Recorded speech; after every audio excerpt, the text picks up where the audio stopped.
already talked to him. Mr. Ritchey.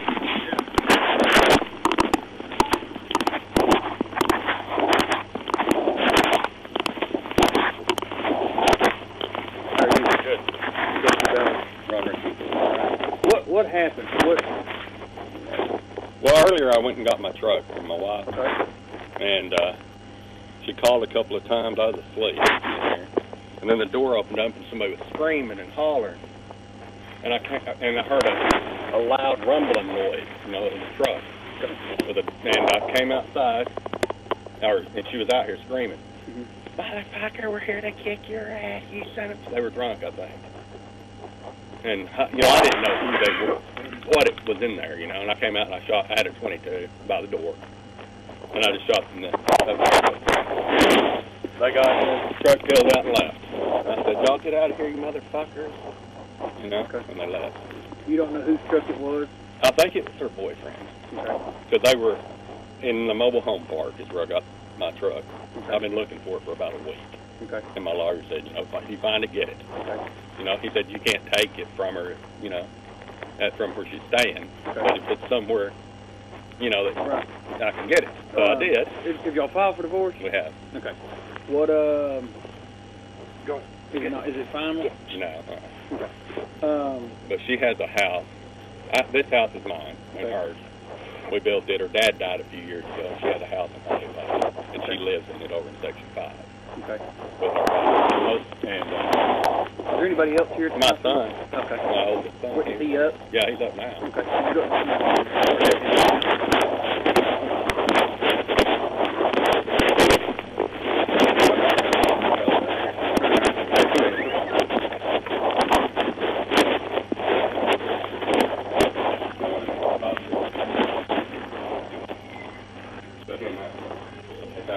Dog and he's trying to nurse it back in.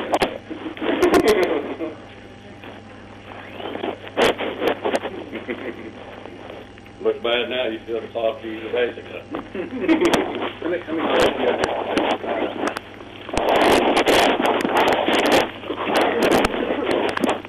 So, what happened? We put the room down, and my mom came over. She came in and started screaming, where are y'all? Where are y'all? And then we got out of bed, and my dad went and grabbed the .22. Came in right here, and she was standing by the door. She just ran out here screaming, and ran off over that way. Parked right up in here somewhere. And he just shot the gun in there 3 or 4 times. He just got off and left. I think she ran out in the woods. She may still be out there. Did y'all know who it was? I don't know who it is. No, like I knew it was my mom. Okay. After we walked in with the gun, we really didn't know at first. Okay. Yeah. Did you see your dad shoot? Yeah. And he shot up in the air? Shot up. I think he only shot like 3 times. Is your mom, you have a relationship with your mom, or? I did. She pretty much kicked me out about a year ago. So I've been staying with my grandpa until he comes home, and I stay over here with Lacey.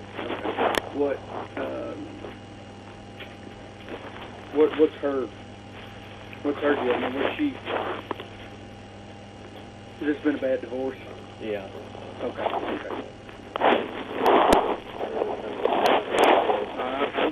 understand. How old are you? 70. All right.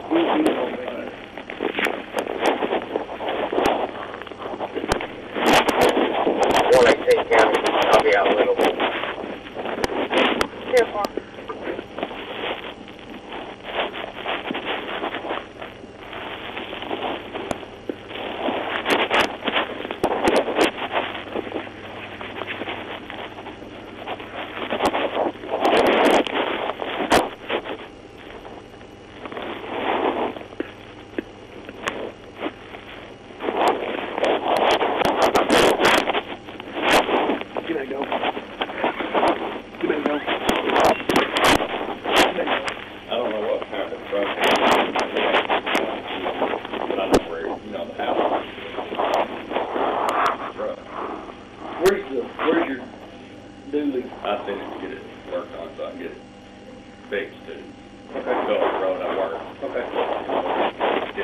I gotta get it running. That's the main thing. Work. Okay.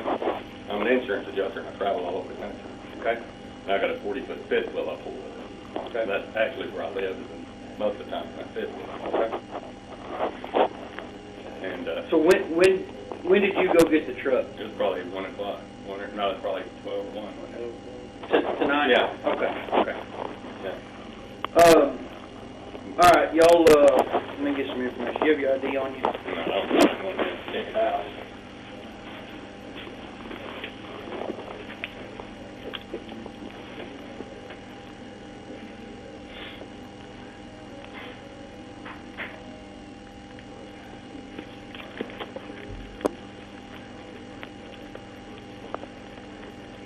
I can show you the loan papers on that truck where it's in my name and stuff, if you need it. Well, I mean, did y'all acquire it when y'all were married? Yeah. I mean, it's community property. Community property. Right, but it's just as much, my lawyer said it's just as much mine as it is That's hers. right. That's right.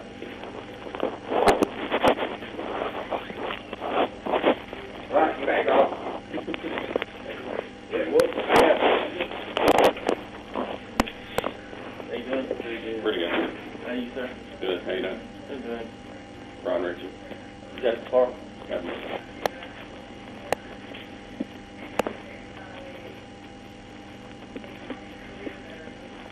Justin has an ID somewhere. Yeah. Has this been a bad divorce? Well, I came home for Christmas, and I was going to surprise her. I drove in from Virginia, and I got to over there where she actually lives. And I called her and told her I was going to have a surprise for you today. And I got over there and she had her tail. And then on Christmas Eve, I called and said, can I come? She hadn't let me see my daughter. And on Christmas Eve, I called her and said, can I come see Samantha? She said, be here at 1 o'clock. I got over there at 1 o'clock. Samantha was just getting out of the shower. And she said, Samantha's leaving. I said, somewhere. And so Samantha got dressed, came out, and gave me a kiss, and left. Chris came out, and I was driving that little Kia. She walked out and grabbed the keys out of him and threw them out in the woods. And I got out of the car, walked over and sat on a golf cart that we have over there. And it was raining, and she was standing beside me, saying, you know, you stupid, you don't have her, and stuff. I said, I just need a key, I said. And so I got up and I walked in the house, sat down at the table, her mother was in there. And she came in screaming and hollering. I said, just get me that other key, the extra key to that Kia, and I'm going to leave. She cussed me and said, I ain't giving you this fucking shit, you know, cussed. And I went out. Her mama said, come on, Ron, come on. You just go outside and you just get away from her. I said, okay. She said, I'll help you find the key. We went out there and looked around, found the key. I got in the car and drove off. I went to my mom's house, which is about 10 miles away. And when I was pulling in, she said, hey, you got my phone. I said, I don't have your phone. You know. She said, it's in the Kia. I said, okay. I said, I'll bring it back over there to you. She said, I don't want you back over here. I thought I'll swing by there and put it in the mailbox. She said, I don't want you over here at all. I said, okay, I said, I'll get somebody to bring it over there, you know. She hung up on me. About 20 minutes later, a deputy called me and said, your wife called and said you came over and stole her telephone. Would you bring it back? And I said, I told her I'd bring it back. So I took it back over there. Went up, knocked on the door. Her mom opened the door. I said, Chris left her telephone, or here's Chris's telephone. And she took it, and then Chris came out and said, get out of here. I told you not to come back over here. I said, I'm bringing you your phone. And so I left, and then I didn't see her. I tried to call her and text her. She wouldn't. And I tried to call Samantha's phone number, and nobody answers any of them. And then, let me think, the day before yesterday, she called and said, where you at? And I said, well, I'm at home. She said, are you going to be there for a little while? I'm going to bring Samantha by to see you. I said, sure. Come on. You know? And she said, I'll be there in about 20 minutes. About 20 minutes went by. No one showed. I called her back. She said, I'll give me about 10 more minutes. I said, okay. 10 minutes, a guy came, drove up the driveway, got out, walked up, knocked on the door, said, you Ronald Ritchey of the Justice. He said, you've been served. He got me my horse papers. And he left. Then last night, I hadn't seen her since then. And then last night she just came over. Me and Justin and my oldest daughter were here, and my oldest daughter was cooking dinner. And Chris came in and said, y'all need to leave. Y'all leave. I said, we're fixing to eat, you know. She said, I want them to leave, she kept saying. And then my other son came, and she said, Brian, why don't you just get them and y'all leave? I don't want y'all up here. And I said, we're going to eat. I said, we're going to eat and we're going to play a game of Monopoly or something. And then she said, she just kept saying, I want y'all to leave. Well, Justin and Brian left and went to feed the horses. They have some horses down the road here. And that they take care of, and they went down there to feed them. And me and Melinda were sitting in here.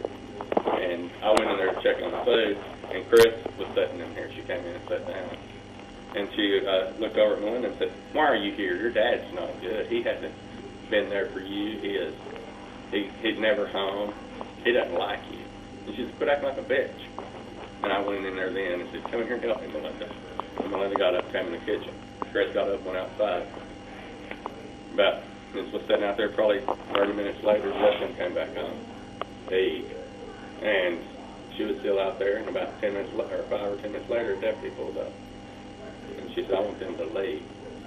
I said, he lives here, you know. He doesn't live here. Whenever I'm not home, he stays with my parents. Okay. So that, you know, he's 17. And, but he's here every time I'm home. And my daughter comes, you know, my daughter, she comes over and eat, I mean, whatever.